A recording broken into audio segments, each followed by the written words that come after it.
Twelfth के questions की practice कर रहे हो ना सब? सबका अब तो डेट आ गई, किस दिन किसका पेपर है ना, शेड्यूल। 21 को किसका है? फर्स्ट 21 को होगा ना? 21 को है किसी का? संदीप। फर्स्ट डे ही आ गया। ठीक है। और फर्स्ट और किसका है 21 को, संदीप के अलावा? गर्भ। गर्भ का कब है? कब है गर्भ? 21, अच्छा। गौरव का 24। दिल्ली वालों का 21 को ही लग रहा है। सुमित तुम्हारा कब है? मैम मेरा भी 21 को है। चलो दोनों भाई का एक साथ ही आ गया। और नितान 24, सेंटर नहीं, हाँ सेंटर नहीं बता होगा अभी, वो तो एडमिट कार्ड में आए। सिटी और सिर्फ डेट आई होगी। राहुल 24, विशाल का 23 है। 22 में किसी का नहीं है? शिफ्ट नहीं पता चलेगी अभी। 24, 22। सौम्या का 22 है, हाँ पता है। तीरवक्ष का कब है? 23। मैम 22। दिल्ली वालों के पहले हैं। और जो हिमाचल के और पंजाब वाले बच्चे, उनका 27, 28 में सबका। पंजाब वाले को सबका 27, 28, 27, 28। आरुष तुम्हारा कब है? हिमाचल से हो ना? आरुष का कब है? मैम 24 को। हाँ 24। Yes ma'am. हाँ ठीक है।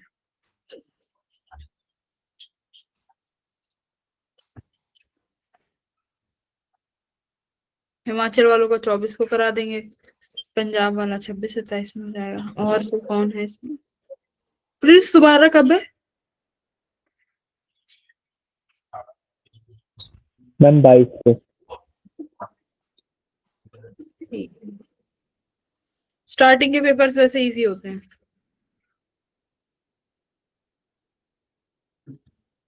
स्टार्टिंग के पेपर्स इजी होंगे,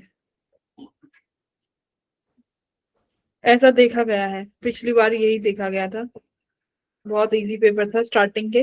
लास्ट में डिफिकल्ट था पेपर, पर वो नॉर्मलाइज हो जाता है। हाँ जो सिटी भरी होगी वही तो मिलेगी। सबको दिल्ली मिल गया। दिल्ली वालों को तो दिल्ली ही मिला होगा।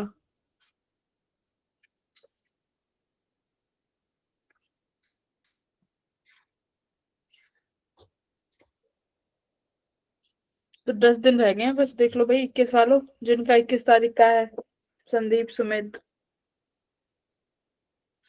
सबसे पहले तुम्हारा ही नंबर लग गया।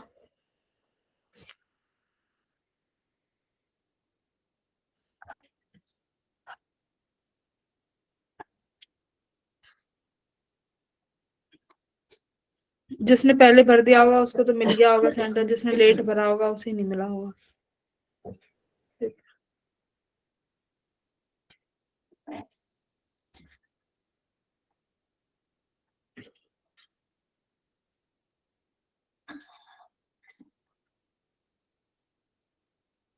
प्रिपरेशन ठीक चल रही है? अच्छा, ग्रेटर नोएडा आया कर गौरव का। टाइम से चले जाना कभी। पेपर 9 पहले ही एंट्री कर देना, लेट हो जाओगे तो फिर एंट्री भी नहीं मिलेगी, ठीक है? टाइमली जाना। एडमिट कार्ड साथ लेके जाना, रीसेंट फोटो लेके जाना अपने साथ, ठीक है? और एक आईडी प्रूफ भी लेके जाना।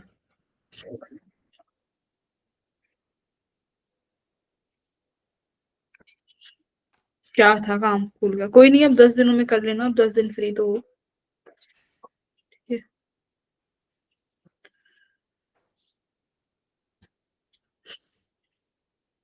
अब सिर्फ रिवीजन करो।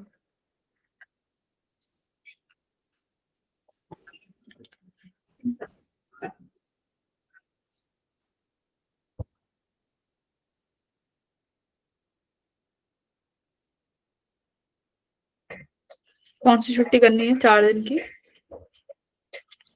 मैम 10-11 की तो छुट्टी है, 12 को करनी है, फिर 13 की फिर से छुट्टी है। कर लो, छुट्टियां ले लो।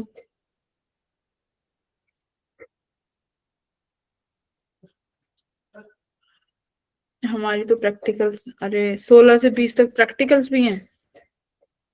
यस मैम, बोर्ड्स के प्रैक्टिकल रख दिए 16 से 20 में, कंटिन्यू वो भी। तो स्कूल में प्रैक्टिकल दे आओ अपने, 2 घंटे, कितने प्रैक्टिकल्स में तो ज्यादा समय नहीं लगता। मैम स्कूल टाइम रहेगा 2 बजे तक का। अच्छा, ऐसे नहीं है कि प्रैक्टिकल दिया और आ गए। नहीं मैम, ऐसा आने नहीं देते। बोल देना ना कि मेरा तो बोर्ड्स का, मेरा जेई पेपर है, मैं पूरे दिन नहीं मैम रुकूंगा। सुनते तो नहीं है, यही तो बात है। नहीं नहीं, रिवीजन स्कूल में बैठ कर रिवाइज कर लेना। कोच अपने पीवाई की उसकी पीडीएफ निकलवा लेना, जो रिवाइज करना है उसकी पीडीएफ निकलवा लो। यही कर सकते हैं अब। रविंदर, आपका कब है पेपर? मैम प्री बोर्ड नहीं नहीं, जेई का देखना है मैम। देखा नहीं अभी आपने? No ma'am. डेट आ गई है, चेक कर लो। ठीक है। Okay ma'am. सिटी भी आ गई है कि कब कौन सी सिटी में है, चेक कर लेना। ठीक है, चलो। कल संडे वाला टेस्ट तो बहुत इजी था भाई, फिजिक्स का तो सारे सवाल लगा दिए होंगे। No ma'am. क्यों भाई? 25 में से 20 तो लगाया नहीं चाहिए? Yes 25 ma'am. 20 तो लगाए होंगे।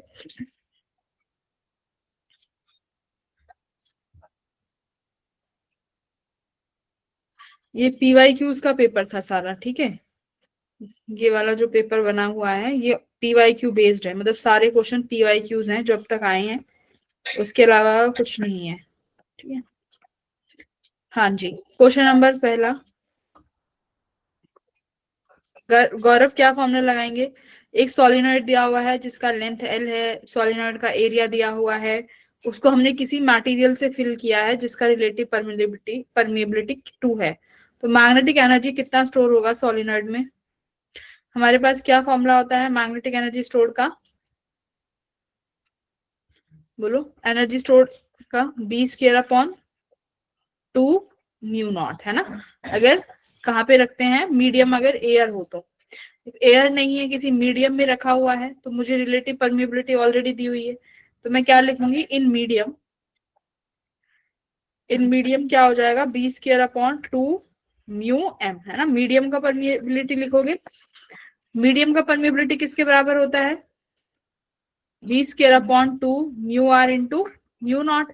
म्यू आर मेरे पास 2 है, तो ये कितना हो जाएगा? B²/2 2 जा 4 म्यू नॉट। ठीक है, तो बहुत इजीली कौन सा आंसर आ गया? Option number A, right. एक बार इसका ऑप्शन भी देखते रहना क्या आ रहा है।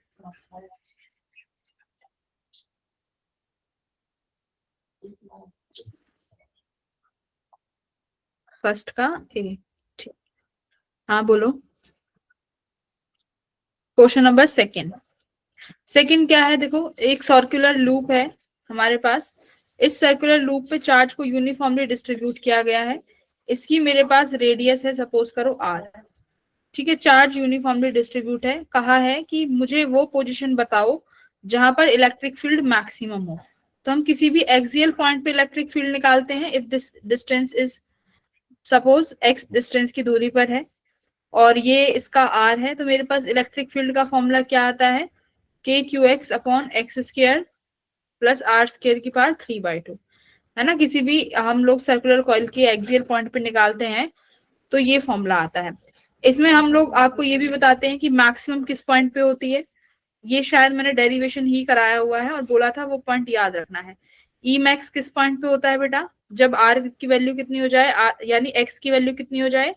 R/√2 हो जाए, मैक्सिमम होगी। और इलेक्ट्रिक फील्ड मैक्सिमम कितनी होगी उसके लिए तुम इस वाले इक्वेशन में x की वैल्यू R/√2 रख देना। रेडियस ऑलरेडी कितना दिया हुआ है? A√2 upon √2। √2 तो कैंसिल हो जाएगा, तो x की वैल्यू कितनी आ जाएगी? ए आ जाएगी, ठीक है। तो उसने यही पूछा था, इधर रिंग इज अज्यूम्ड, क्या पूछा था, पोजीशन, है ना, कि कितनी पोजीशन पे इलेक्ट्रिक फील्ड मैक्सिमम हो जाएगी। तो सेंटर से कितनी दूरी पर, ए दूरी पर इलेक्ट्रिक फील्ड क्या हो जाएगी, मैक्सिमम हो जाएगी। थर्ड क्वेश्चन, तो देखो ऐसे क्वेश्चन आए हैं जेई में। थर्ड क्वेश्चन, इसको कैसे करोगे आप, किसी भी एक इक्वेशन को जो अलग है उसको दे, इसको वन से कर लेते हैं, वन वन से। हाँ बोलो। मैम एक बार सेकंड वाला दोबारा समझा देना। सेकेंड वर्क में तो बेटा ये समझाने की जरूरत नहीं है, तो फॉर्मूला है हमारे पास कि हमें किसी एक्सियल पॉइंट पे इलेक्ट्रिक लगाने का फॉर्मूला पता है, x अपॉन एक्स आर की पावर t/2।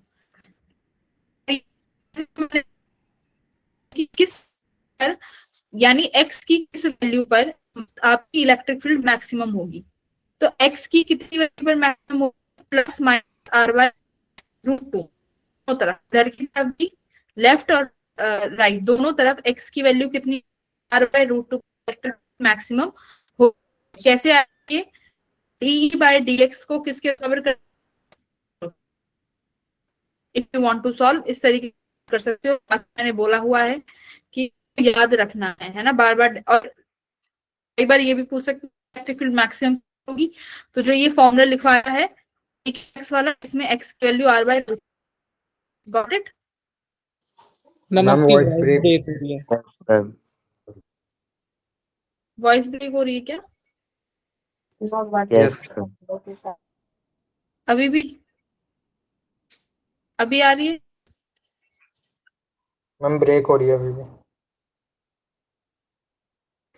ब्रेक कैसे हो रही है, नेट तो सही चल रहा है।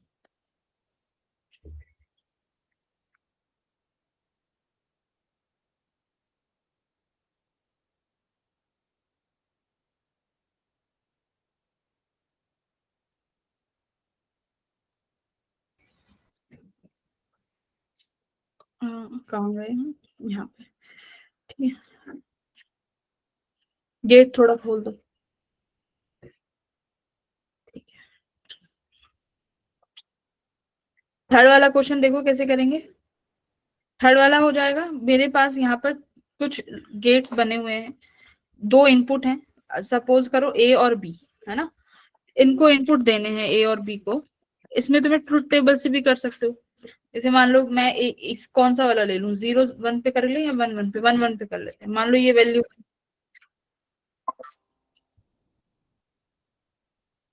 अब किसको आना हुआ है, इतनी लेट।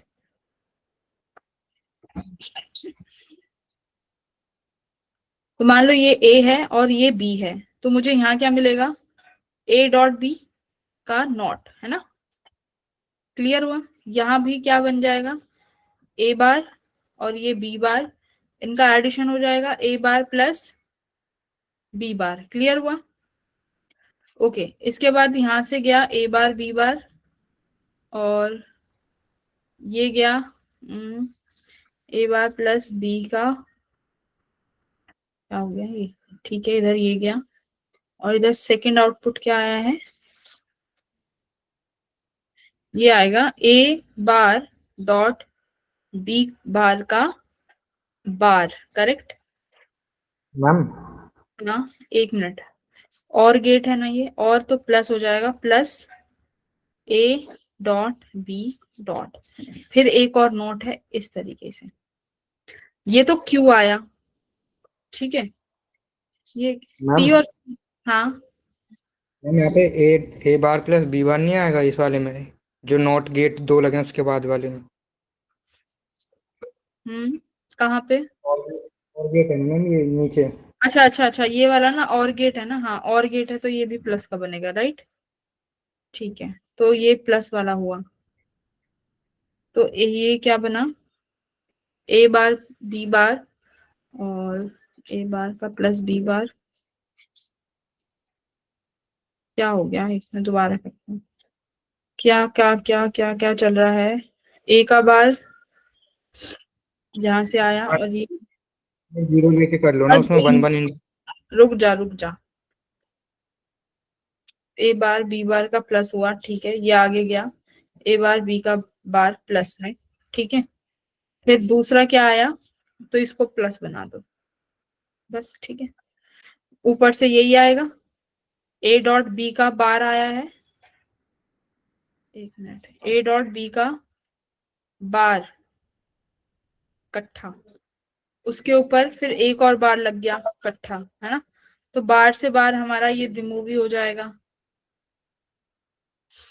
फिर उसके बाद इन दोनों का और गेट का ये हो गया, मतलब ये बना पी पे, क्यू पे सॉरी, पी पे क्या बनेगा भाई, पी पे देखो ये एंड गेट है, तो ए का बार और इधर से क्या आएगा, ओनली या ए डॉट बी का बार प्लस ए बार डॉट बी बार।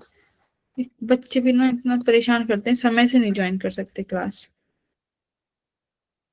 अच्छा गर्व है ये।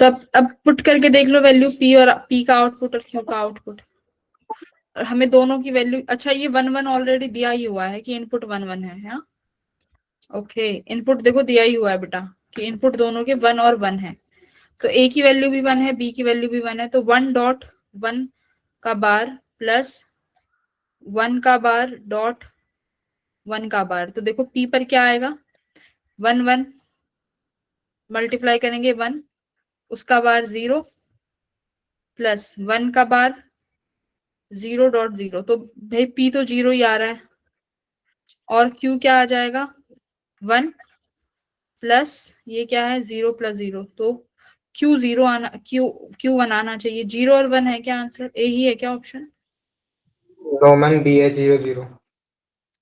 चेक करो। अच्छा ये ऊपर का होल बार भी तो है, देखो ये इसका होल बार नहीं देखा हमने, सी इसके ऊपर होल बार भी लगा हुआ है ना, तो इसका बार भी करोगे तो 1 का बार करके क्या आंसर आ जाएगा 0, करेक्ट। तो ऑप्शन नंबर डी है क्या, मैम बी बी सेकंड। हाँ फिर ठीक है, 0 0 है ना, दोनों का 0 0 आ गया, क्लियर हुआ। देखो हमने इसका बार नहीं करा था, रख के देखो पी, ये जो क्यू निकाला है A dot B, A dot B 1 हो जाएगा, और ये दोनों 0 प्लस 0 0, तो 1 का बार क्या बनेगा 0 बन जाएगा, तो इस तरीके से क्या है ऑप्शन नंबर बी आ गया, क्लियर हुआ। तो थोड़ा सा है इजी, बट थोड़ा सा ध्यान रखना कि कौन सा इनपुट कहाँ जा रहा है ना, थोड़ा सा इनपुट में इसने कंफ्यूजन क्रिएट कर दिया, बाकी इजी टॉपिक था, ठीक है। हेलो, समझ आया, यस मैम। Yes ma'am. हाँ। क्वेश्चन नंबर 4 क्या है, म्यू नॉट और एप्सिलॉन नॉट के डायमेंशन। तो देखो मैंने ना ये, वैसे तो ये तो तुम डायरेक्ट बता दोगे क्योंकि मेरे पास सी की वैल्यू आती है 1/म्यू naught epsilon naught, right. But मैंने दूसरे बैच में भी बच्चों को बोला है कि म्यू नॉट और एप्सिलॉन नॉट के डायमेंशन फॉर्मूला जितना याद करके जाओगे और इनकी यूनिट्स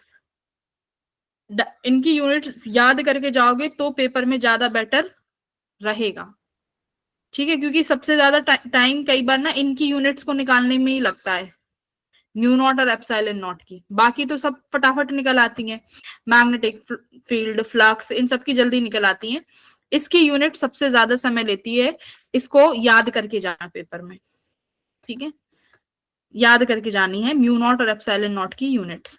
यहाँ आसान हो गया क्योंकि म्यू नॉट और एप्सिलॉन नॉट है, तो किसकी यूनिट हो जाएंगी ये, सी स्क्वायर की, सी क्या है वेलोसिटी, तो वेलोसिटी का स्क्वायर क्या हो जाएगा metre square upon time square, तो ऑप्शन नंबर डी, ठीक है जी। बाकी कई बार ऐसे भी आ जाता है कि mu naught upon epsilon not की रीडिंग बताओ, तो अब इसमें कैसे कर सकते हो, म्यू नॉट और एप्सिलॉन नॉट की में क्या होगी बताओ, इसकी डायमेंशंस कैसे निकालोगे, तो थोड़ा सा समय लगेगा ना सॉल्व करने में, तो बेटर है इसकी रीडिंग्स क्या करके जाओ, याद करके जाओ, ठीक है। आज सब बच्चे इसकी यूनिट्स याद करेंगे म्यू नॉट और एप्सिलॉन नॉट की बैठ के। क्वेश्चन नंबर 5 हो जाएगा, यस मैम। 5 तो कई बार करा चुकी हूँ भाई। 2 स्ट्रिंग्स हैं, यहाँ पर वेट mg लग रहा है अपॉन में, ये टेंशन का T2 कंपोनेंट है, तो यहाँ कौन सा बन जाएगा T2 का cos 30 इधर T1 का कौन सा कॉम्पोनेंट बन जाएगा, cos 60। ऊपर क्या बन जाएगा,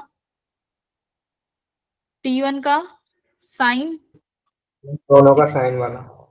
और T2 का साइन 60।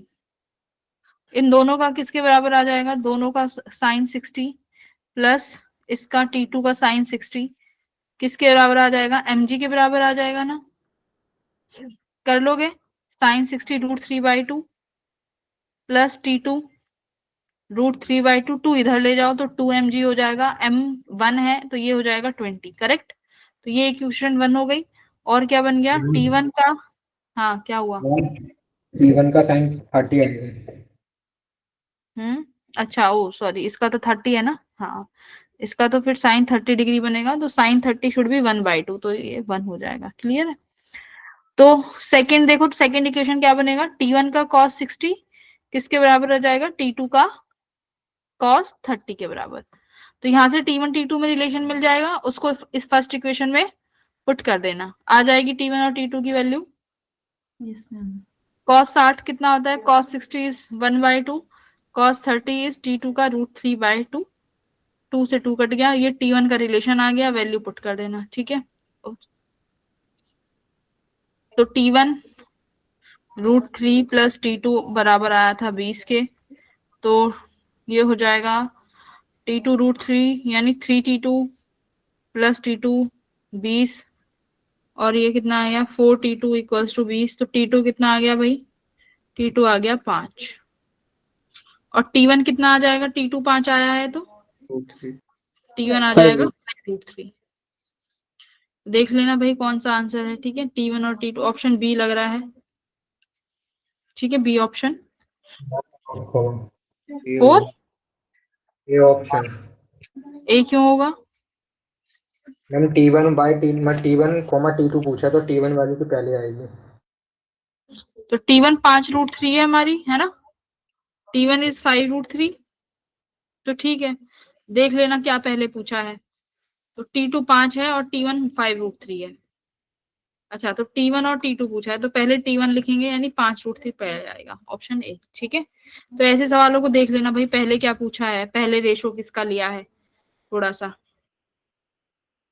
क्योंकि वो एग्जाम बस ये नहीं देखना चाहता कि सवाल आता है, उस एग्जाम में तुम्हारी कॉन्सेंट्रेशन पावर, क्वेश्चन कितना कंप्लीट रीड किया है, वो सारी चीजें देखी जाएंगी, ठीक है, मीटर सेकंड सब चीजें ध्यान रखना, एसआई यूनिट्स का भी ध्यान रखना। अब देखो क्वेश्चन नंबर 6, 2 सवाल आ गए यूनिट एंड डायमेंशंस के। चार्ज दिया हुआ है, करंट है, परमिएबिलिटी है, पूछा है कि इनमें से किसका डायमेंशन मोमेंटम के बराबर होगा। तो मोमेंटम का डायमेंशन होता है मास इनटू वेलोसिटी के बराबर, ठीक है। तो देख लो इसमें से किसका बनेगा मोमेंटम के बराबर, किसका बनेगा भाई, सॉल्व किया था क्या एक एक वैल्यू को, इसको कैसे कर सकते, हम करा तो यही था, सॉल्व करके देखा था, लेकिन मैम पहले का करा था, पे ही आ गया था। फर्स्ट पे ही आ गया था, पहले की बन गई थी। ठीक है। तो ठीक है, इसमें तुम्हें फिर रख, इसीलिए मैं कह रही थी कि म्यू नॉट का ना याद रख लेना डायमेंशन, समय लगा होगा ना म्यू नॉट का निकालने में, कि नहीं लगा, यस मैम। लगा था ना। तो ऐसे सवालों में क्योंकि यूनिट एंड डायमेंशंस में अगर वो कहीं पर भी बच्चों का टाइम वेस्ट करवाएगा, म्यू नॉट और एप्सिलॉन नॉट में ही करवाएगा, तो मैं हमेशा सजेस्ट करती हूँ अपने स्टूडेंट को कि ये वैल्यूज याद ही करके जाओ, क्योंकि चार्ज आई इनका तो सबको पता ही है ना भाई, आई का तो सीधा पता है, डायमेंशन एम्पियर में चला जाएगा, खत्म, है ना। क्यू को क्या बना दोगे, आई टी बना दोगे, इसका डायमेंशन एम्पियर टाइम में चला गया, बचा सारा का सारा क्या, म्यू नॉट। अगर म्यू नॉट के डायमेंशन पहले याद हो तो ये सवाल 1 सेकंड का है, अदरवाइज फिर टाइम खर्च करो बैठ के, है ना। तो इसीलिए कहती हूँ ये याद कर लेना। 7th क्वेश्चन में एनर्जी पूछी है, क्या पूछा है, assuming the validity of Bohr's atomic model for hydrogen like ions, the radius पूछा है। तो रेडियस का फॉर्मूला किस पर डिपेंड करता है, n² z yes ma'am. a naught, ठीक है, where a naught is the Bohr radius, ठीक है। ओके, तो लिथियम के लिए ग्राउंड स्टेट में n की वैल्यू तो हमेशा 1 ही रहेगी, z कितना हो जाएगा लिथियम के लिए 3, लिथियम के लिए z तो 3 होगा, a नॉट, तो x की वैल्यू क्या है, ये सवाल आया था, 3। हाँ, एक बार आंसर देख लेते हैं भाई, इतना आसान तो नहीं पूछ सकता। ठीक है, यही है ना? Okay, question number 8। पेपर तो फिर सारा ही अटेम्प्ट कर दिया होगा तुमने, तो ज्यादा इजी आ गया। 8 का बोलो। 8 में क्या निकालना है? These are the some particulars value given.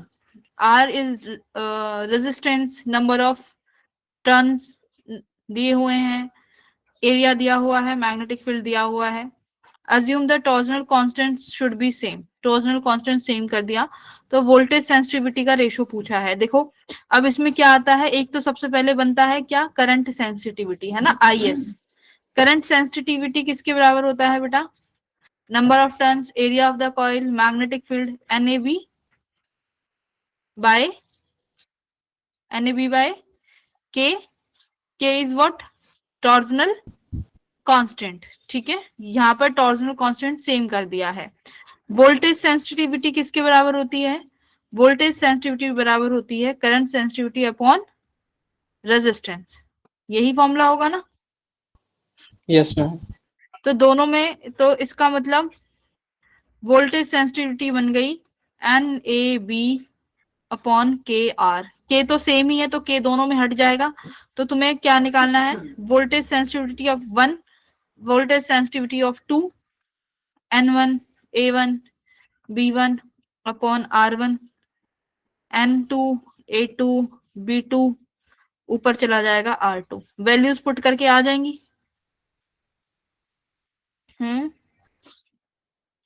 अब देखो, वोल्टेज सॉरी करंट सेंसिटिविटी का इनवर्स, करंट सेंसिटिविटी का 1 अपॉन करूं तो 1 बाय ऑफ करंट सेंसिटिविटी क्या बन जाता है? क्या बनता है बोलो?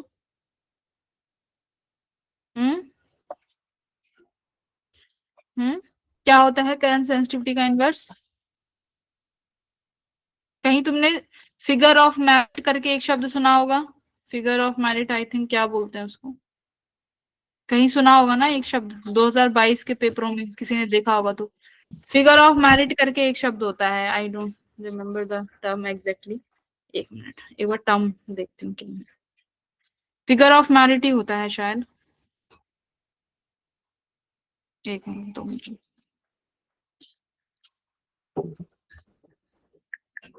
मतलब तुमने किसी ने भी पेपर ढंग से नहीं लगाए है ना? हाँ, figure of merit of galvanometer. ठीक है, ठीक। तो figure of merit of galvanometer किसी से भी शो कर सकते हो, K से, G से, किसी से भी शो कर दो। तो 1/S किसके बराबर होता है? Figure of merit. तो कई बार फिगर ऑफ मेरिट दे देते हैं, तो कई बार बच्चे कंफ्यूज हो जाते हैं कि ये क्या है। तो याद रखना, ये करंट सेंसिटिविटी का अपोजिट है, कि करंट सेंसिटिविटी का 1 अपॉन कर दूंगी तो वो एक नया शब्द बन जाता है, फिगर ऑफ मेरिट। बात समझ में आ गई? Yes ma'am. अच्छा, अब मुझे बताओ करंट सेंसिटिविटी को थीटा के फॉर्म में कैसे लिखते हैं? Theta by I. Theta by I, very good. Current sensitivity IS किसके बराबर होती है भाई? Theta upon I. इसका मतलब थीटा डिफ्लेक्शन है और आई क्या है? करंट। ठीक है, इसी को हम क्या बोलते हैं? Current sensitivity. तो ये 3-4 फॉर्मूले हैं, याद रखना। आई अपॉन थीटा नहीं होता, थीटा बाय आई होगा। ठीक है, हेलो, सो गए क्या क्लास में? ठीक है, मैं कह रही हूँ सो गया क्या क्लास में? कह रहे हैं yes ma'am. Wow,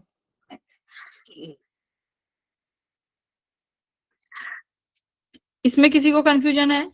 current sensitivity में, वोल्टेज सेंसिटिविटी में फॉर्मूला है बस वोल्टेज सेंसिटिविटी का, current upon R, that's it. ठीक है, hello. Heat capacity of body, heat capacity of body क्या होती है भाई? देखो, हीट कैपेसिटी होती है कि total heat required to raise the temperature of complete substance by 1 unit degree. 1 unit degree मतलब 1 डिग्री सेल्सियस से अगर टेम्परेचर रेज करना है पूरे सब्सटेंस का, तो कितनी हीट चाहिए? तो Q बाय डेल्टा टी, यही होगी हीट कैपेसिटी। तो सी से डिनोट कर दो, एच से जिससे मन करे कर दो। क्यू किस में है? जूल्स में। टेम्परेचर किस में हो जाएगा? केल्विन में। मैम तो एक ही इससे ऑप्शन था हाँ मैम, इससे तो ऑप्शन एलिमिनेशन से हो गया था, ये एक ही ऑप्शन मिल रहा था पहले वाले से। हाँ हाँ, तो हीट कैपेसिटी ऑफ बॉडी, पर तुम्हें तो चारों आने चाहिए ना, चारों आने चाहिए। हीट कैपेसिटी का फॉर्मूला क्या बना? जूल पर केल्विन। कौन सा है? ए का, ए का तो बी हुआ सेकंड, है ना, तो ए का सेकंड हो गया। फिर बी स्पेसिफिक हीट कैपेसिटी, तो स्पेसिफिक हीट कैपेसिटी क्या हो जाएगी बेटा? स्पेसिफिक हीट कैपेसिटी निकालते हैं पर यूनिट मास के लिए। वैसे हीट कैपेसिटी था, हीट कैपेसिटी थी कंप्लीट सब्सटेंस का टेम्परेचर बढ़ाना है 1 डिग्री। स्पेसिफिक हीट क्या है कि पर यूनिट मास का टेम्परेचर बढ़ाना है 1 डिग्री से। तो सेम फॉर्मूले में बस किससे डिवाइड कर देते हैं हम? मास से, है ना। तो क्या यूनिट्स हो जाएंगी? क्यू का, Q is your heat, joule, mass का क्या हो जाएगा? केजी, टेम्परेचर का क्या हो जाएगा? केल्विन। तो इसका क्या फॉर्मूला बना? देखो क्या बना भाई? जूल पर केजी पर केल्विन। तो बी का हो जाएगा थर्ड, करेक्ट, जूल पर केजी पर केल्विन, है ना, केजी इनवर्स केल्विन इनवर्स। समझ में आ रहा है? Yes, ma'am. ये स्पेसिफिक हीट का फॉर्मूला है भाई, जिसे तुम Q equals to M S delta E लिखते हो, है ना, एम एस डेल्टा टी। ये ऐसे फॉर्मूला है। यहाँ पर स्पेसिफिक हीट ये S है, गॉट इट। फिर हम गैस के लिए लिखते हैं, गैस के लिए CPC भी लिखते हो, जहां पे मास किस में बदल जाता है? नंबर ऑफ मोल्स में। गैस में ये बदल जाता है ना, मास नंबर ऑफ मोल्स में। CV होता है Q upon N delta T, same gas के लिए। तो गैस के लिए ये दो फॉर्मूले आ जाते हैं, जिसे मोलर स्पेसिफिक हीट बोलते हो, राइट। लेटेंट हीट क्या होगी? लेटेंट हीट उस दिन भी बताई थी। लेटेंट हीट का फॉर्मूला क्या होता है? Mass into L, L is your latent heat, ठीक है। तो Q किसके बराबर आया? Mass into latent heat. L latent heat है तो L किसके बराबर आ जाएगा? Q बाय M के, करेक्ट। तो Q जूल्स में आएगा, मास किस में आएगा? केजी में। तो जूल केजी इनवर्स किसका फॉर्मूला है? जूल केजी इनवर्स, देखो लेटेंट हीट का। तो यानी ऑप्शन नंबर 1। बात समझ में आई? थर्मल कंडक्टिविटी, ये बेटा अलग ही फॉर्मूला आता है इसका, थर्मल कंडक्टिविटी का, वो तुम्हें नहीं पढ़ाया है। तो बाकी जो भी अब बच गया तो ऑप्शन देख लो क्या क्या मैच हो रहे हैं, ठीक है। I think option number D आ जाएगा। समझ आ गया? ये 3 तो पता Yes, ही ma'am. होना चाहिए। ये वाला कराते हैं थर्मल कंडक्टिविटी चैप्टर, बट कोई नहीं, तुम्हें नहीं कराया, दैट्स फाइन। ये तो कर ही लिया होगा भाई, ये तो कर लेना चाहिए, मैंने फ्लूइड्स पढ़ाया है। नहीं करके आए? सरफेस एनर्जी, 2 वाटर ड्रॉप्स हैं, 2 वाटर ड्रॉप्स मिलके क्या बनाती हैं? एक बड़ी ड्रॉप। मान लो इसकी स्मॉल रेडियस है, इसकी स्मॉल आर है, इस वाले की बड़ी रेडियस आर है। क्या कहा है? Surface energy release. तो सरफेस एनर्जी रिलीज का मतलब क्या है? क्या मैं चेंज इन सरफेस एनर्जी भी बोल सकती हूँ? क्योंकि जो सरफेस एनर्जी चेंज हुई है मतलब वही रिलीज हुई होगी, है ना। यानी चेंज ही तो पूछ रहा है सरफेस एनर्जी का, कि एनर्जी रिलीज कितनी हुई, surface energy release in the process. तो इसका मतलब तुम्हें क्या करना है? रिलीज का मतलब क्या है? सपोज करो पहले तो तुम निकालोगे सरफेस एनर्जी इनिशियल। क्या फॉर्मूला होता है सरफेस एनर्जी का? बोलो।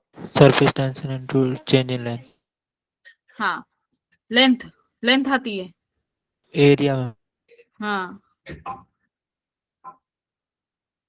तो टेंशन से याद रखना, सरफेस टेंशन किसके बराबर आती है? ये आएगा सरफेस एनर्जी अपॉन एरिया, ठीक है। तो मेरी सरफेस चेंज इन एरिया, तो सरफेस एनर्जी बराबर हो जाएगी टेंशन इनटू एरिया। तो ये तो फॉर्मूला हो गया। अब सपोज करो इनिशियली मेरी सरफेस एनर्जी UI थी, फाइनली मेरी UF हो गई सरफेस एनर्जी। रिलीज का मतलब क्या है? फाइनली सरफेस एनर्जी कम हुई होगी ना, तो चेंज लिखोगे जब डेल्टा U, तो क्या लिखोगे? U initial minus U final. तो जो इनका डिफरेंस है वो क्या हो गया, रिलीज हो गया होगा। सिंपल सी बात है, अगर सरफेस एनर्जी घटी तो सरफेस एनर्जी गई कहाँ, रिलीज हो गई। तो दैट्स इट, वही सवाल घुमा दिया। तो you initial minus you final करना है। अब इनिशियली कैसे निकालोगे, देखो सरफेस एनर्जी का फॉर्मूला टेंशन तो टी रहेगा, क्योंकि टेंशन किसकी प्रॉपर्टी है, tension is the property of fluid, वो तो चेंज नहीं होगी शेप और साइज के अकॉर्डिंग। तो 2 वाटर ड्रॉप है जिसका टेंशन टी है। एरिया लिखना है भाई, एरिया कितना हो जाएगा इस ड्रॉप का, एरिया क्या होगा भाई 4 पाई आर स्क्वायर होगा, कितना होगा 4 पाई आर स्क्वायर, करेक्ट। 2 पाई कितना होगा सरफेस एरिया, 2 होगा कि 4 पाई आर स्क्वायर, सरफेस है ना, ठीक है। तो 4 पाई आर स्क्वायर ही हो जाएगा। ओके, कितनी ड्रॉप्स हैं, 2 ड्रॉप्स हैं, तो 2 से मल्टीप्लाई भी करेंगे, यस करेक्ट।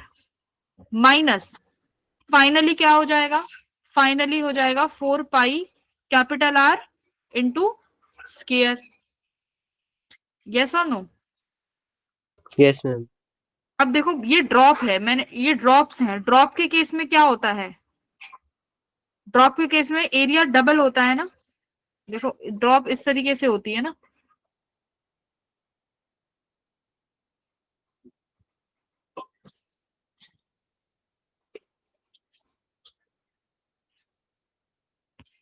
ठीक है। तो ये ड्रॉप है तो पहले किससे मल्टीप्लाई करना पड़ता है, ड्रॉप में एरिया को 2 से मल्टीप्लाई करना पड़ता है, बताया था कि ड्रॉप में एरिया 2 टाइम्स हो जाता है, इसलिए मल्टीप्लाई करते हैं 2 से। क्या मुझे आर और स्मॉल आर में, क्या मुझे आर और स्मॉल आर में रिलेशन पता है, volume initial equals to volume final, correct. तो 4 pi by 3 pi small R cube, initially radius कितना, नंबर कितना था 2, फाइनली हो गया 4 by 3 pi small R cube. ये कट गया तो मेरे पास रेडियस का कैपिटल आर किसके बराबर आया, आर इंटू 2 की पावर 1/3 के बराबर आ गया। वैल्यूज पुट करो, कितना हो जाएगा, टी बाहर आ गया, ये मैं 4 पाई आर स्क्वायर, अच्छा अभी रहने दो, 2 multiply 4 pi small r square minus 2 multiply 4 pi capital R की वैल्यू कितनी है, स्मॉल आर का स्क्वायर हो जाएगा, और 2 की पावर कितना हो जाएगा 2/3 है, 2 की पावर 2/3 हो गया ना, स्क्वायर है ये 1/3, 1/3 का स्क्वायर करोगे तो 213 हो जाएगा। बाहर क्या ले लू, 4 पाई आर स्क्वायर कॉमन ले लिया बाहर, इंटू टी, तो यहाँ बचा 2 माइनस, यहाँ तो 2 2 4 हो गया, 2 की पावर 1, 2 ही बन गया।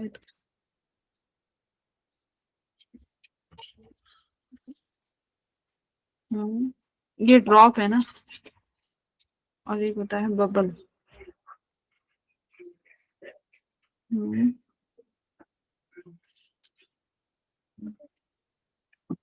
बड़े वाले में 2 मल्टीप्लाई नहीं होगा ना? एक सेकंड, ड्रॉप और बबल में कुछ, देखिए वो एक में डबल लेते हैं ना, ड्रॉप का एक बार शेप देखने दो, ड्रॉप का शेप,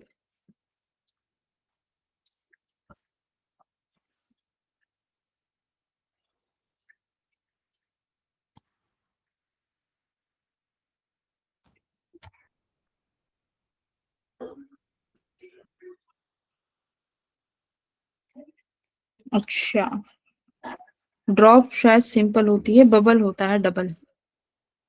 एक मिनट, एक बार शेप देखने दो।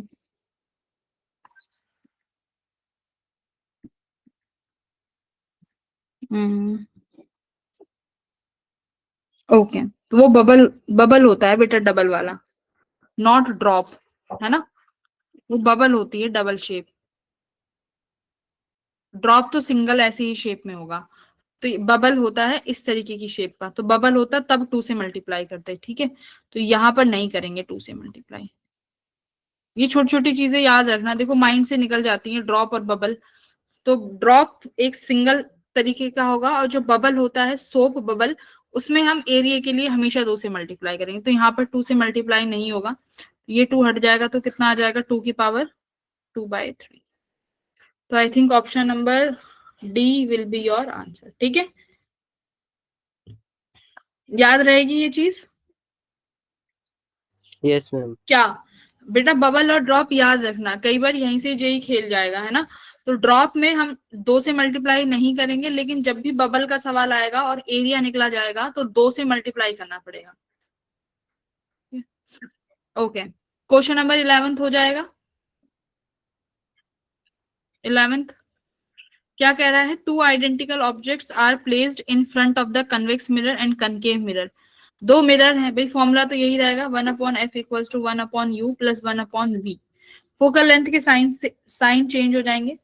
कर्वेचर दोनों का सेम दिया हुआ है, 12 सेंटीमीटर है रेडियाई, तो फोकल लेंथ कितनी हो जाएगी? दोनों की सेम ही रहेगी। ठीक है, ऑब्जेक्ट कितनी दूरी पे रखा हुआ है? 18 centimetre from the respective mirrors. तो दोनों का मैग्निफिकेशन आ जाएगा। मैग्निफिकेशन तो -v/u रहेगा। u तुम्हें दिया ही हुआ है 18, v निकाल लोगे इस वाले फॉर्मूले से? बोलो। Focal length Yes, ma'am. Concave के लिए फोकल लेंथ नेगेटिव लिख लेना, कन्वेक्स के लिए पॉजिटिव लिख लेना। फोकल लेंथ किसके बराबर होती है? r/2 के बराबर हो जाएगी, करेक्ट। तो दोनों की 6-6 सेंटीमीटर हो गई। मैं इसको कनकेव के लिए लगा लेते हैं। कनकेव के लिए क्या फॉर्मूला बन जाएगा? 1 फोकल लेंथ हो जाएगी -6, और ऑब्जेक्ट इधर आ जाएगा -1/u इक्वल्स टू 1/v। तो क्या हो गया? -1/6 -1/u। ऑब्जेक्ट देखो फ्रंट में रखे हुए हैं, तो ये कनकेव मिरर है, तो कनकेव मिरर के फ्रंट में ऑब्जेक्ट रखा हुआ है 18 सेंटीमीटर की दूरी पर। तो साइन क्या आएगा इस ऑब्जेक्ट का? प्लस या माइनस? माइनस आएगा भाई, माइनस आएगा ना। ये इस तरीके से कुछ रेज जाएंगी, तुम्हें ऐसे चल के आना है। तो -18 और माइनस साइन वैसे ही, तो +18 हो जाएगा 1/v। v कितना आएगा बेटा? यहाँ से फटाफट निकालो, सॉल्व करके कितना आया v की वैल्यू?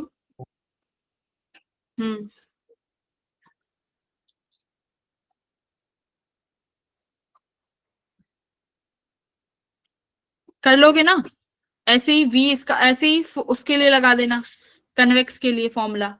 कन्वेक्स के लिए फोकल लेंथ पॉजिटिव हो जाएगी। ऑब्जेक्ट का डिस्टेंस देख लेना, फ्रंट ऑफ द मिरर पे रखा हुआ है, देखो अभी देख लेते हैं। ये v तो बताओ कितना आ रहा है? पेन लेके बैठा करो। कितना? -9 सेंटीमीटर। ठीक है, ठीक है। अब लगाते हैं हम कन्वेक्स के लिए। तो ये कन्वेक्स मिरर हो जाएगा इस तरीके से। ठीक है, इन फ्रंट ऑफ द मिरर रखा है, सिंपल सी बात है, फ्रंट यही होगा ऑब्जेक्ट, तो यानी ये भी यहाँ से 18 सेंटीमीटर की दूरी पे ही रखा हुआ है। ये इसका पोल बनेगा, ये इसका डिस्टेंस भी हमें नेगेटिव में ही लेना पड़ेगा। बस फोकल लेंथ पॉजिटिव हो जाएगी, प्लस का 1/6। ये ऑब्जेक्ट भी नेगेटिव होगा, तो ये +1/18 हो जाएगा। नहीं, प्लस नहीं, अब की बार ये माइनस ही रहेगा। सॉरी, माइनस क्यों रहेगा? प्लस ही रहेगा। बाकी तो सारी चीजें सेम ही है ना। ये भी ऑब्जेक्ट देखो नेगेटिव में ही रहेगा, तो बस ये 1/v आ जाएगा। इस केस में v कितना आ रहा है? m2, यहाँ से m2 निकाल लेना। इस केस में देखो v कितना आएगा सॉल्व करके? तो बड़ा ही आ जाएगा, तो प्लस में, जबकि उल्टा होना चाहिए था। 9/2 सेंटीमीटर। कितना कितना आ रहा है? 9/2 सेंटीमीटर। 9/2 आ रही है प्लस का। Yes ma'am. ठीक है, तो आप दोनों मैग्निफिकेशन निकाल सकते हो। ये m1 है, ये m2 है, तो m1 कैसे निकलेगी? माइनस का साइन, v फिर से साइन के साथ रखेंगे -9, ऑब्जेक्ट 18 है, विद साइन रखेंगे -18। तो यहां से मैग्निफिकेशन कितना आया? 1/2, माइनस का, वो भी है ना, माइनस का 1/2।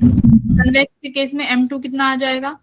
माइनस का v प्लस का है 9/2, मल्टीप्लाई में ऑब्जेक्ट का साइज कितना था? -18, तो -18, तो माइनस से माइनस कट गया, 9 दूनी 18, ये कितना आया, m2 आ गया भाई, प्लस का 1/4, प्लस आया क्या, वो नेगेटिव, ये नेगेटिव, हाँ, तो प्लस का 1/4 कर लो, m1/m2, कन्वेक्स वाला ऊपर रखना, तो यानी m2/m1 करेंगे, तो m2 कितना आया 1/4, m1 कितना आया 1/2, 2 ऊपर चला गया, तो आंसर कितना आया, सी आया, करेक्ट, 1/2। एक बार चेक भी कर लो भाई, कभी कैलकुलेशन में कुछ कर दिया हो। क्वेश्चन नंबर 11, ठीक है, सी आया है ना, तो सी विल बी योर ऑप्शन। तो ये देखो बेसिक फॉर्मूला बेस्ड क्वेश्चन था, बस हमें ये पता होना चाहिए कि फॉर्मूला क्या है। इस ये सब अटेम्प्ट करके आए हैं ना इस क्वेश्चन को, कोई छोड़ के तो नहीं आया। ये ऐसे सवाल फ्री के नंबर दे के जाते हैं। गौरव किया था कि नहीं किया था, गौरव? मैम 11th वाला, हाँ, हाँ मैंने किया था। पक्की? हाँ मैम पक्का किया था। सक्षम तुमने किया था भाई? ये सवाल फ्री के नंबर दे के जाने वाले होते हैं। मिरर फॉर्मूला 10th का सवाल है, ये 10th के सीबीएसई बोर्ड्स में आते हैं ऐसे क्वेश्चन। जो जेई तुमसे पूछ रहा है ये 10th के सीबीएसई बोर्ड के सवाल है, 12th में भी नहीं आता इवन ऐसा क्वेश्चन, ठीक है। 12th हो गया था। Yes ma'am. क्या लगा के आए थे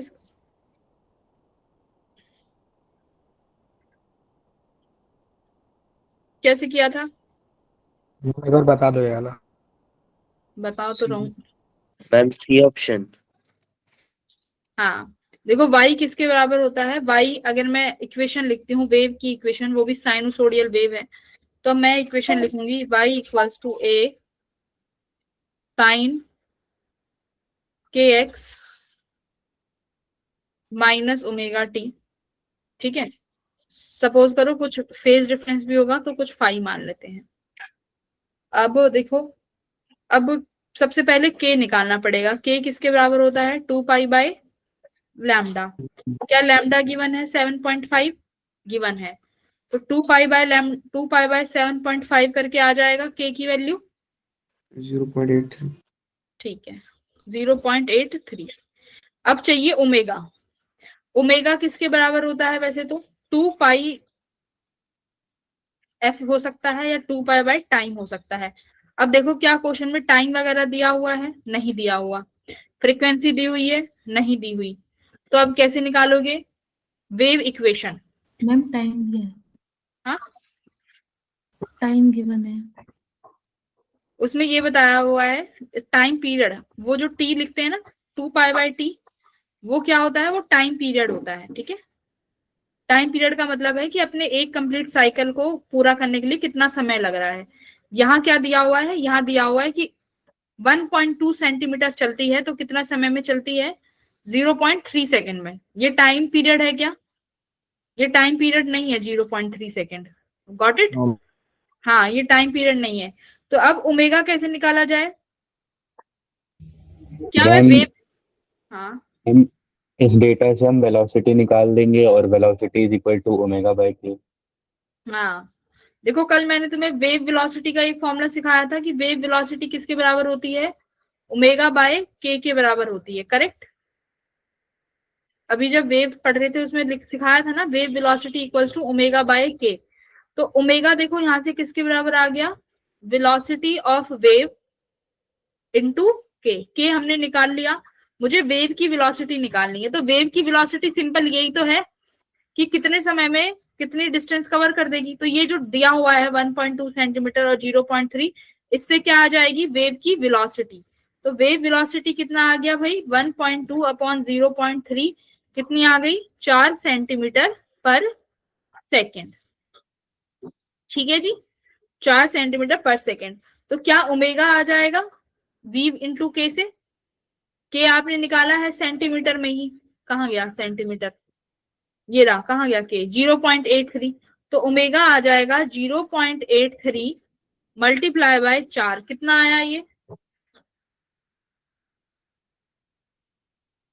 कितना आ रहा है देखो बेटा, मल्टीप्लाई करके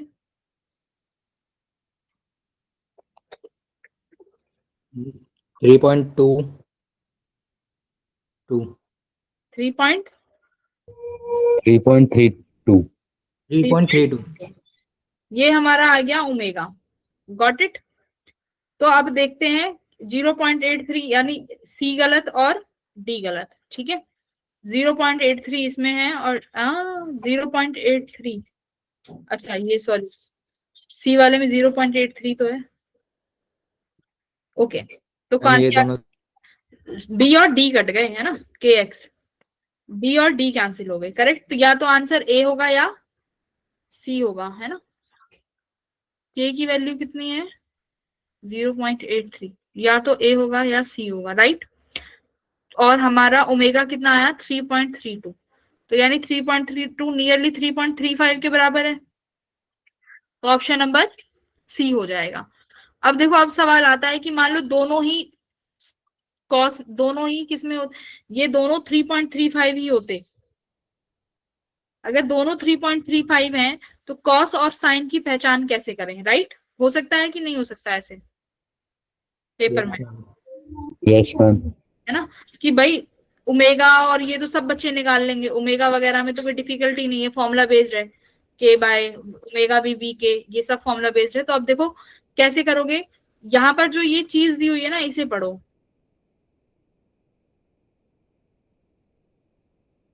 अबे इतना क्या कह रहा है कि जो वेव तुम बनाओगे, सपोज करो मैंने ये वेव ड्रॉ करी,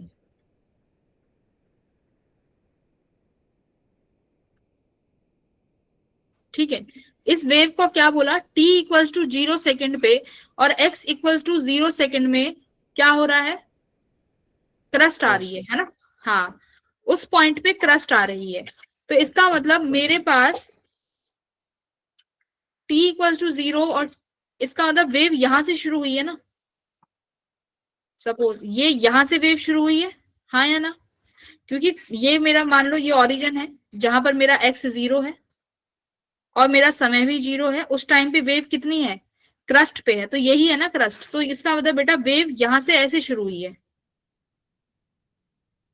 ओके, अब लिखो आपने जो वेव की इक्वेशन मानी है, y equals to A sine के x minus omega t minus five. x की वैल्यू क्या है 0, t क्या है 0, रखो यहाँ पे। तो y इक्वल्स टू ए क्या बचा, बस साइन फाइव बचा, ओमेगा टी के एक्स तो सब 0 हो गए, हाँ या ना। Yes ma'am. x 0 omega 0।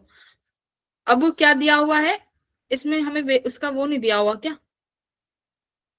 Amplitude and maximum displacement of the, हाँ ये रहा, मैक्सिमम डिस्प्लेसमेंट कितना है 2 सेंटीमीटर है, राइट। तो यानी एम्पलीट्यूड भी 2 सेंटीमीटर है और y भी कितना है बताओ, ये पीक आ रहा है ना, तो पीक का मतलब क्या है, उस समय पे कितना है डिस्टेंस, x जब 0 था, टाइम जब 0 था, तो वेव की डिस्प्लेसमेंट कितनी है 2 सेंटीमीटर, y यहाँ पर 2 है, साइन फाइव, तो 2 से 2 मर गया, तो फाइव कितना आया angle, sine five equals to 1 आया, that mean sine five equals to 1 है, तो एंगल कितना आया 90 डिग्री का ना। If sine five equals to 1 that means angle should be equals to 90 degree. तो अब जो तुम्हारी वेव इक्वेशन है उसमें जब 90 डिग्री रखोगे तो दैट मीन्स प्लस 5, तो ये साइन किस में चला जाएगा, कौन सी वेव है, कॉस वेव, करेक्ट। तो ये कैसी वेव है, कॉस की वेव है। अगर इतना भी ना पता हो, बाकी ये भी पता है कि कॉस वाली वेव शुरू होती है, कॉस और साइन में 90 डिग्री का फर्क होता है, साइन वेव 0 से शुरू होती है, तो कॉस वाली या तो ऊपर वाले से स्टार्ट होगी या डाउनवर्ड से, तो क्योंकि π/2 का फेस है, तो इसीलिए ये क्या बनेगा, ऑप्शन नंबर सी बनेगा। बात समझ में आई, क्योंकि कितने डिग्री का फेस डिफरेंट आ गया 90 का। मैम हाँ मैम पहले क्वेश्चन में दे रखा था क्रस्ट बन रहा है, अगर ये जो वेव थी वो स्टार्ट होती है साइन, जहाँ से स्टार्ट होता है साइन का ग्राफ वहां से, तो फिर क्या लिखा होता, अगर फिर ये ऐसा लिखा होता at x equals to 0 and at t equals to 0 the wave have minimum displacement, या 0 डिस्प्लेसमेंट, है ना, या 0 डिस्प्लेसमेंट होता है। 0 डिस्प्लेसमेंट का मतलब कहाँ है पार्टिकल, कहाँ से शुरू हुआ है, ये वाला पॉइंट देखो, ये फिर यहां से शुरू हुआ है, तो इसका मतलब कैसी वेव है, साइन वेव। गॉट इट, ऐसे लिखा होगा।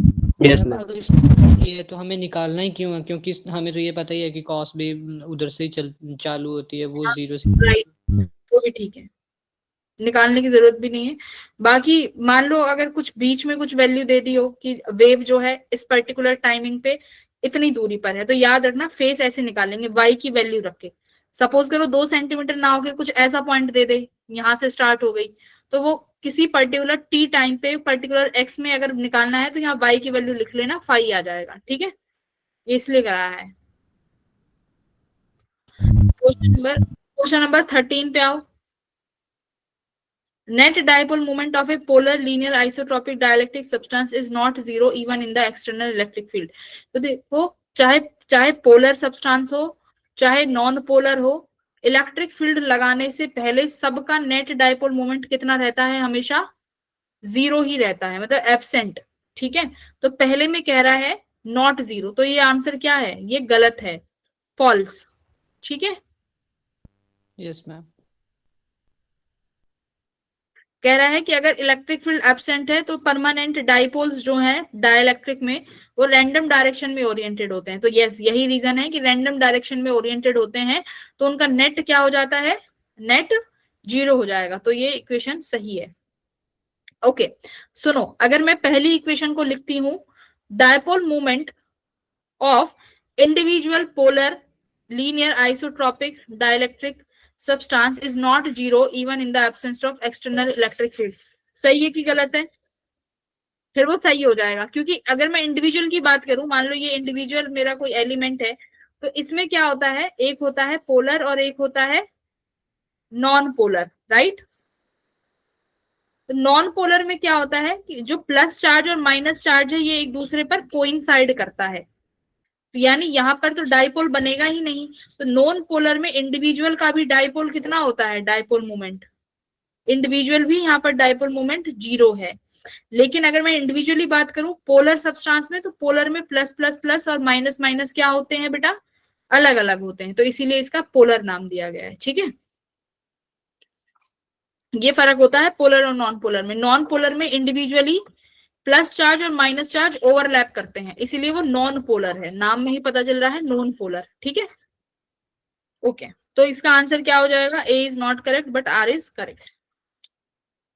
कंफ्यूज तो नहीं कर दी मैंने? तुम समझ आया ना पोलर और नॉन पोलर में डिफरेंस? Yes, ma'am. पोलर में सिंगल एटम की बात करूं तो पोलर में सिंगल एटम में प्लस और माइनस चार्ज अलग अलग पाया जाएगा, नॉन पोलर में प्लस और माइनस चार्ज ओवरलैप करता हुआ पाया जाएगा। 14th बोलो, हो गया था? Yes, ma'am. Yes ma'am. ए और बी के बीच में पोटेंशियल डिफरेंस पूछा है। देखो, कैपेसिटर के बीच में रख के बच्चों को कंफ्यूज कर दिया। बेशक कैपेसिटर के बीच में है, कैपेसिटर के बीच में इलेक्ट्रिक फील्ड की डायरेक्शन तो यही रहेगी। ठीक है, तो अगर मैंने पॉइंट ए बी सी रख दिया तो सिंपल सी बात है, क्या बात है सिंपल सी, देखते हैं, बी सी ए। ठीक है, ये क्वेश्चन इतनी बार करा दिया कि आंसर ही रट गया मुझे तो इसका। ये 3 सेंटीमीटर है, ये 5 सेंटीमीटर है। ठीक है, क्या सी से ए पर जाने पे पोटेंशियल डिफरेंस होगा बेटा? सी से ए जाने, हाँ, ये इलेक्ट्रिक फील्ड तो बराबर है, इलेक्ट्रिक फील्ड तो सेम है। इलेक्ट्रिक फील्ड के परपेंडिकुलर मूव करने पर पोटेंशियल ना घटता ना बढ़ता, क्योंकि इक्वी पोटेंशियल सरफेस बनेगा। ये कैसा सरफेस बनेगा? देखो, इलेक्ट्रिक फील्ड के परपेंडिकुलर जो सरफेस, या इलेक्ट्रिक फील्ड जिस सरफेस के परपेंडिकुलर, वही इक्वी पोटेंशियल होता है। याद है प्रॉपर्टी इक्विपोटेंशियल सरफेस की? यस, कि इक्विपोटेंशियल सरफेस पर इलेक्ट्रिक फील्ड ऑलवेज कैसी होती है? 90 डिग्रीज। तो इसीलिए ये जब तुम ऊपर की तरफ मूव करोगे और यहाँ पर मैं एक सरफेस बनाऊंगी तो ये सरफेस इस इलेक्ट्रिक फील्ड के परपेंडिकुलर हो जाएगा। इसीलिए अगर मैं ऊपर मूव करूंगी ए पॉइंट ऐसे, बी पॉइंट, सी पॉइंट, तो यहाँ पर कोई इलेक्ट्रिक फील्ड चेंज नहीं हो रहा, सॉरी ना पोटेंशियल चेंज हो रहा है। ठीक है, तो ए से सी में कुछ नहीं हुआ, बट क्या ए से बी पूछा है, ए से बी पूछा है, तो मैंने पाथ लिया कि मैं गई सी से ए, फिर मैं कहा गई, एक सेकंड, पूछा क्या है? A to B, A to B पूछा है ना? Potential difference between A to B, A से बी। तो सीए में तो कुछ नहीं होगा, ए टू बी जाना है, तो सी से बी के लिए निकाल लें क्योंकि पाथ इंडिपेंडेंट होगा ना, है ना बेटा। कैसा वर्क डन होगा ये, पाथ इंडिपेंडेंट होगा। वर्क डन की बात करूं तो कैसा, कंजर्वेटिव फोर्स है हमारा इलेक्ट्रोस्टैटिक फोर्स, तो इलेक्ट्रोस्टैटिक फोर्स की वजह से जो भी तुम वर्क डन निकालोगे वो पाथ इंडिपेंडेंट होता है। इसका मतलब है कि अगर ए से बी जाना चाह रहे हो तो कैसे जा सकते हो ए से B, potential difference between A point और बी पॉइंट, तो कैसे लिख सकते हो, देखो potential of A minus potential of B किसके बराबर हो जाएगा, ईवी के बराबर, ईवी के बराबर हो जाएगा। अब देखो ए और सी पॉइंट का पोटेंशियल बराबर है, तो मैं ए पॉइंट को और क्या लिख सकती हूँ, वीसी माइनस वीबी लिख सकते हैं, equals to E into V. E और वी के बीच में डिफरेंस कितना है, ये 5 है, ये 3 है, तो ये कितना हो जाएगा, एक मिनट, मैम ये 20 4 ये 4 सेंटीमीटर हो जाएगा। Electric field will be remain same, electric field same रहेगी।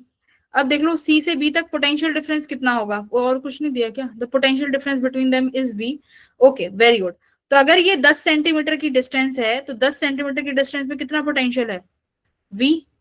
4 सेंटीमीटर में कितना हो जाएगा भाई, एक में आया v बाय 10 मल्टीप्लाई 4, तो 4 सेंटीमीटर में आ गया 2v बाय 5, ठीक है। तो ये मेरे पास कितना आया इसका पोटेंशियल डिफरेंस, v माइनस वीबी, सिर्फ पोटेंशियल डिफरेंस ही निकालना था, तो ये तो वैसे ही आ गया 2v बाय 5, करेक्ट। देखो ये तो वैसे ही आ गया कि भाई 10 सेंटीमीटर में मुझे दे रखा है v, 1 सेंटीमीटर में मैंने निकाल लिया v बाय 10 कि हर एक सेंटीमीटर में कितने का पोटेंशियल डिफरेंस आ रहा है, v बाय 10 का। मुझे कितने का निकालना है, c से b जाते वक्त 4 सेंटीमीटर का, तो vc माइनस vb कितना आ जाएगा, v बाय 10 मल्टीप्लाई बाय 4, तो ये कितना आ गया बेटा 2v by 5, option number C. Okay ये तो बहुत आसान हो गया, और भी ये तो और भी इजी हो गया, ऑप्शन नंबर सी। क्लियर हुआ? Yes, ma'am. Yes, ma'am.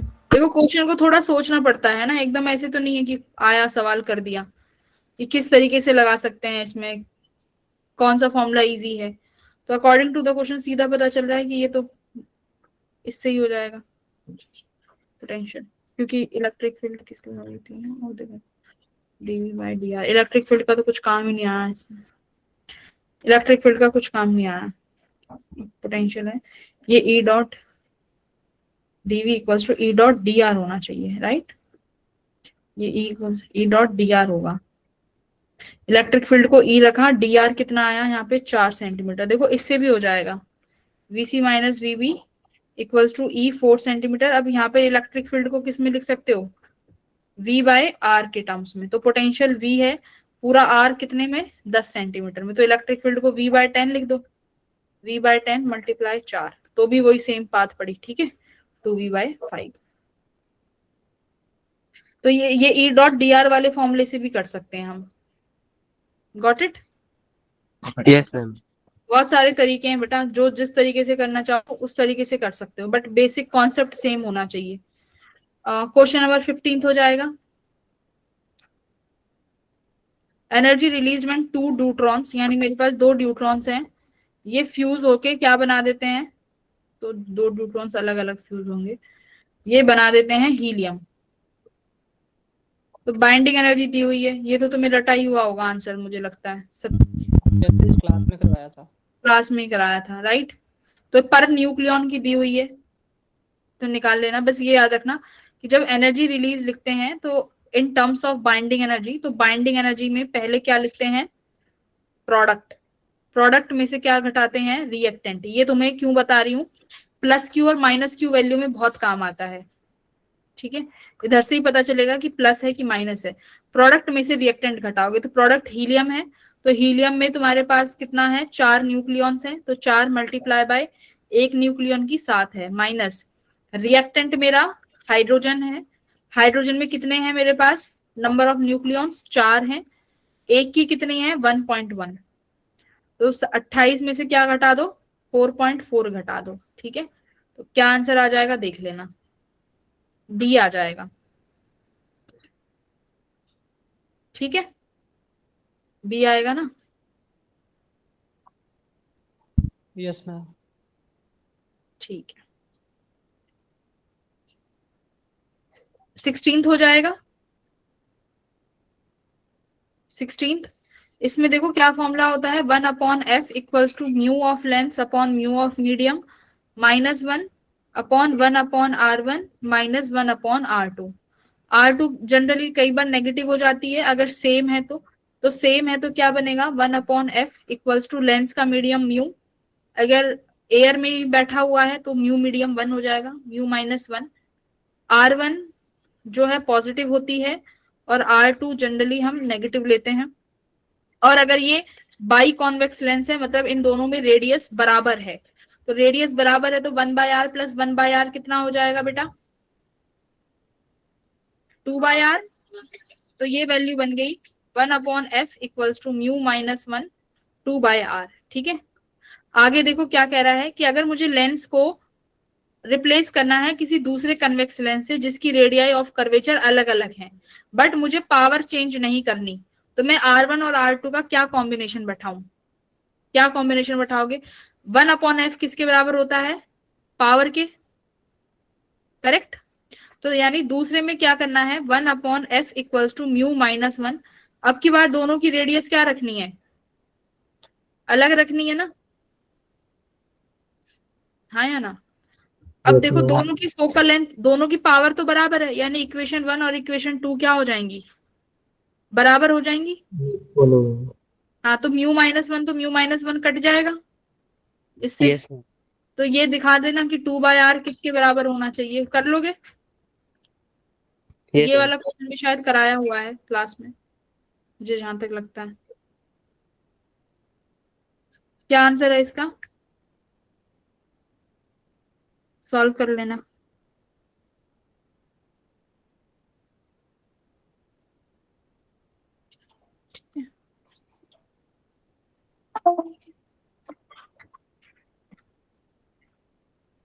Okay, आगे क्या करोगे, R1 का साइन फिर से पॉजिटिव होगा और R2 का साइन फिर से नेगेटिव हो जाएगा। तो मेरे पास ये फोकल लेंथ बन जाएगी 1/r1 माइनस माइनस प्लस हो जाएगा प्लस 1/r2, इक्वेशन सेकेंड। तो कंपेयर कर लो भाई, क्या 2/r किसके बराबर होना चाहिए, 1/r1 प्लस 1/r2 के। क्या r की वैल्यू दे रखी है, यस, r की वैल्यू कितनी दे रखी है, 1/6। तो ये वाला अपना हिसाब से देख लेना क्या बन जाएगा, ठीक है। इक्वेशन 17th बन जाएगा कि नहीं बनेगा, 17th 16th बोलो। सौम्या ये इक्वेशन सॉल्व हो जाएगी, यस मैम। r की वैल्यू दी हुई है, बस R1 प्लस R2 सॉल्व करना है, बाकी मैं तुम्हें ऑप्टिक्स पढ़ा भी दूंगी अलग से, ठीक है। ये देखो इससे आसान क्वेश्चन मुझे नहीं लगता। सर्कुलर रिंग का पूछा है, टेंजेंशियल एक्सिस अगर in the plane of the ring में ही लाई कर रही है, in the plane of the ring मतलब इस तरीके से लाई कर रही है, तो तुम सेंटर ऑफ मास पे से निकाल लो ऐसे इन द प्लेन। तो सेंटर ऑफ मास से पास करती है रिंग में इन द प्लेन, कितना मोमेंट ऑफ इनर्शिया होता है इन द प्लेन में, moment of inertia of ring passing through centre of mass in the plane. Perpendicular axis लगा सकते हो क्या, परपेंडिकुलर से पास होने वाली किसके बराबर होती है, Ix प्लस Iy। तो अगर मेरे पास, अगर ये मेरे पास mr स्क्वायर r2, मान लो इसकी ये रेडियस r है, तो क्या, सॉरी यहाँ तो पैरेलल एक्सिस थ्योरम लगेगी, ठीक है। ये ICM है, इस एक्सिस के अबाउट निकालना है। सपोज करो ये एक्सिस I0 है, तो I0 बेटा किसके बराबर हो जाएगा, ICM प्लस mr स्क्वायर। बोलो, हो जाएगा सवाल सॉल्व। Yes ma'am. आईसीएम का फॉर्मूला पता होना चाहिए, मैंने कहा था एक बार इनके फॉर्मूले याद कर लेना, ठीक है। कितना होता है इसका फॉर्मूला, सेंटर ऑफ मास से जब पास होगी इन द प्लेन, क्या होता है भाई? फॉर्मूले याद नहीं कर रखे, बताओ। फॉर्मूले याद नहीं करोगे तो कैसे चलेगा?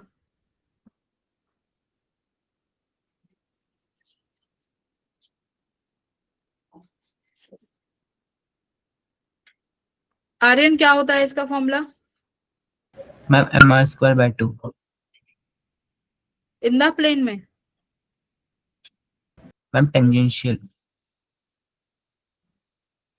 तुमने फाइनल आंसर बता दिया। मैम mr² मैम mr² 2 थोड़ी ना था final answer. 17th ma'am A option A है भाई इसका तो। मैम ए ऑप्शन आ रहा था मेरा भी। हाँ तो सेंटर ऑफ मास पे कितना होगा? mr²/2। मैम mr² 8 होगा। अच्छा ये डायामीटर दे रखा है यार। Yes ma'am. वो तो चलो बाद में रख सकते हो, ठीक है। तो सेंटर ऑफ मास पे तुम कह रहे हो mr²/2 होगा, तो अगर सेंटर ऑफ मास पे ये mr²/2 है और ये प्लस mr² है, तो इस एक्सिस पे ये हो गया 3/2 mr², ठीक है। तो बेटा मेरा आंसर आया कि आई नॉट के अबाउट है 3/2 mr²। अब रेडियस है ये, तो रेडियस कितना हो जाएगा? r equals to small r/2 के बराबर हो जाएगा, क्योंकि डायमीटर स्मॉल r है। तो 3/2 mr/2 का होल स्क्वायर कितना हो जाएगा? ये 2 2 जा 4, 4 2 जा 8, तो 3/8 8 mr², ठीक है। ऑप्शन नंबर ए ही आएगा। Got it? देखो ये डायमीटर और रेडियस में कंफ्यूज मत होना यहाँ पे फिर से, तभी कहते हैं सवाल पूरा पढ़ना चाहिए। देखो यहाँ पे डायमीटर दिया हुआ है r, it's not a radius. Clear हुआ? ठीक है, तो ये डायमीटर था, तो क्या लगाया? सिर्फ पैरेलल एक्सिस थ्योरम लगाई और कुछ नहीं लगाना। क्वेश्चन नंबर 18 क्या होगा भाई? डिस्प्लेसमेंट पूछा है और डिस्टेंस। तो देखो डिस्प्लेसमेंट तो ए से बी की कितनी होगी? 2r। तो डिस्प्लेसमेंट देखो कहाँ दिया हुआ है? 2r, ऑप्शन नंबर डी में दिया हुआ है, तो डिस्प्लेसमेंट 2r, इसी से आंसर निकल जाएगा, ठीक है। क्वेश्चन नंबर 19 हो जाएगा। इसमें बस तुम्हें क्या निकालना था? देखो wavelength lambda equals to h/mv होती है, मास वेलोसिटी। लेकिन अगर यहाँ पर मैग्नेटिक फील्ड में पार्टिकल एंटर कर जाएगा, और वो भी मैग्नेटिक फील्ड कैसी है? वेलोसिटी के परपेंडिकुलर है, तो पार्टिकल कैसा मोशन करेगा? सर्कुलर करेगा। और इनिशियली उसके पास किसमें थी वेलोसिटी? आई में। तो यानी इस पार्टिकल के पास जो फाइनल वेलोसिटी होगी वो एक्स एक्सिस में भी होगी और वाई में भी होगी। एक्स एक्सिस वाली तो चेंज नहीं होगी, क्योंकि मैग्नेटिक फील्ड कहाँ एक्ट कर रही है? परपेंडिकुलर। फोर्स भी कहाँ एक्ट करेगा फिर चार्ज पार्टिकल पे? फोर्स भी परपेंडिकुलरली ही एक्ट करेगा। तो एक्स डायरेक्शन में हमेशा वी नॉट स्क्वायर रहेगी। वी वाई कितनी हो जाएगी after t time?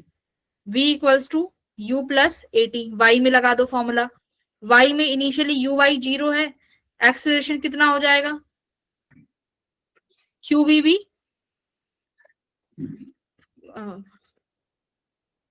Q V B किसके बराबर आ जाएगा? एम में एक्सेलरेशन कितना आया? Q V B upon M.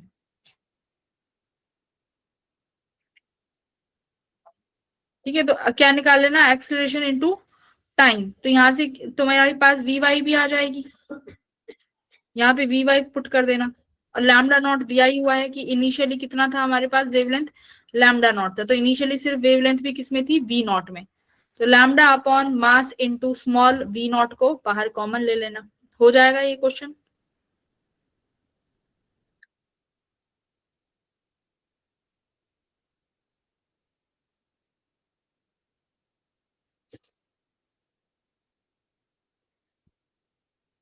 कर लोगे? बस यस वी मैम। गौरव हो जाएगा कि नहीं होगा? यस मैम हो जाएगा। एक्सेलरेशन कितनी आएगी गौरव? एक्सीलरेशन कैसे निकालेंगे? मैग्नेटिक फील्ड में पार्टिकल के पास कितने अमाउंट से एक्सीलरेट होगा? 1 मिनट में। हम्म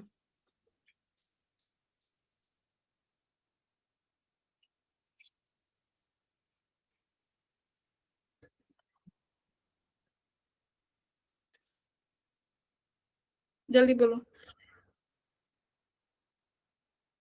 उसके बाद क्या था?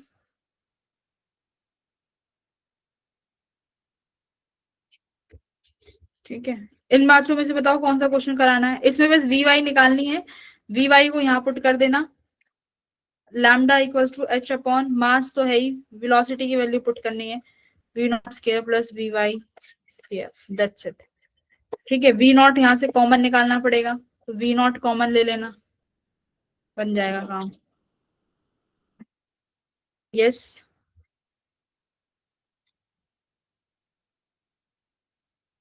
हाँ बोलो, इस पांचों में से इनमें से कौन सा क्वेश्चन कराना है?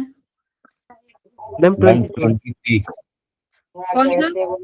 23 4 टाइम तो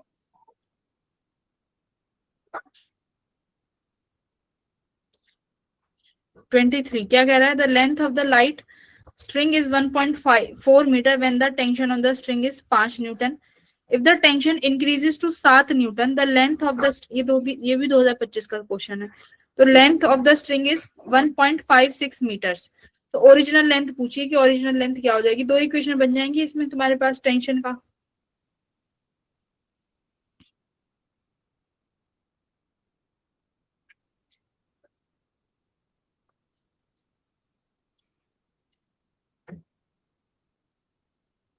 देखो अगर मेरे पास कोई नॉर्मल ऐसी स्ट्रिंग है, भाई स्ट्रिंग है बट ये एक्सटेंड हो रही है, किसकी वजह से? टेंशन की वजह से। मतलब आपने इसको पुल किया होगा तो यहाँ पे टेंशन एक्सर्ट हुई, तो ये क्या हुई? मान लो ये ओरिजिनल लेंथ है, जब इसमें मैंने कोई टेंशन नहीं लगाई तो इसकी ओरिजिनल लेंथ एल है।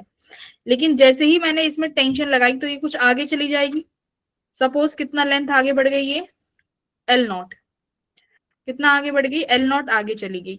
तो तुम्हें यहाँ पे कितना दिया हुआ है कि इफ टेंशन इज 5 न्यूटन, तो ये किसके बराबर हो गई? 1.4 मीटर के बराबर। ठीक है, इसमें ये एल प्लस एल नॉट दोनों है। फिर मैंने इसको 7 न्यूटन किया तो फिर ये किसके बराबर हो गई? 1.56 मीटर के दौरान। अब 1.4 में दोनों डिस्टेंस है L plus L not, similarly 1.56 में भी दोनों डिस्टेंस है एल प्लस एल नॉट। ठीक है, तो ये इक्वेशंस बनेंगी दोनों, इन इक्वेशन से तुम इस क्वेश्चन को सॉल्व कर सकते हो। रेशो कर लेना या तो दोनों का, उस हिसाब से इसकी एल निकाल लेना। ठीक है, इजी था ये भी। और क्वेश्चन नंबर 24 बोलो, हो गया था? मैम इसको करा दो। हो गया था 24? Yes ma'am. हाँ, 24 में बस फॉर्मूला लगाना है, N C V delta T. CV किसके बराबर होता है in terms of degree of freedom? क्योंकि डायटोमिक मॉलिक्यूल दिया हुआ है। सीवी बराबर हो जाएगा एन एफ आर बाई 2 के बराबर, और ये तुम्हारा delta T. N R delta T को किस में चेंज कर सकते हो भाई? पीवी में। ठीक है, तो अपने आप कर लेना। एन आर डेल्टा टी किस में चेंज हो जाएगा? If as it is N R delta T should be change in PV upon 2। Pressure है गिवन, कहाँ है? ये रहा 1 atm। वॉल्यूम गिवन है ये रही 4 × 4, तो ये वॉल्यूम की वैल्यू रख देना, आ जाएगी इंटरनल एनर्जी। क्वेश्चन नंबर 24 भी इजी था। क्लियर? 25वें में क्या कह रहा है? टॉर्क निकालनी है। तो टॉर्क का एक तो फॉर्मूला देखो, टॉर्क है यानी फोर्स है, फोर्स का फॉर्मूला होता है मास इंटू एक्सीलरेशन। तो टॉर्क का एक हो गया, मास की जगह क्या लगेगा? आई, विच इज इनर्शिया।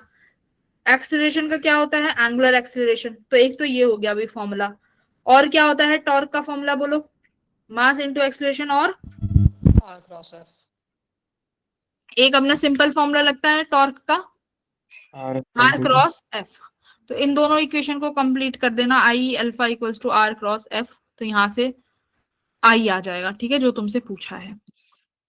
जैसे ही इस रस्सी को खींचोगे तो ये व्हील मूव करना स्टार्ट कर देगा, तो टॉर्क प्रोड्यूस करेगा ये। ठीक है, तो यहां से ये वाला क्वेश्चन हो जाएगा। ओके, तो पूरा पेपर डिस्कस कर ही लिया है। बाकी एक बार जो तुमसे सवाल नहीं बन रहे उनको एक बार दोबारा सॉल्व करके देख लेना, ठीक है। चलो देन, बाय एवरीवन।